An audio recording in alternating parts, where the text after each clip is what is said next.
ప్రభువుకి చెప్దాం.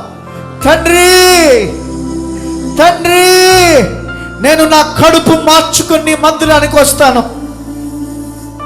ఆహారం మానుకొని నీ మందిరానికి వస్తాను.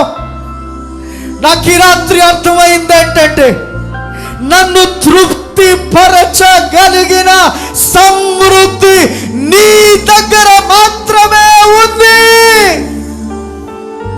ఏం కావాలో అడుగుతారా? చేతులెత్తమని మనవి చేస్తాను. ప్లీజ్, దయచేసి మిమ్మల్ని బ్రతిమాలుతున్నాను దేవుని సేవకునిగా. చేతులెత్తి చెప్పండి గట్టిగా, దావీదు కుమారుడా, మమ్ములను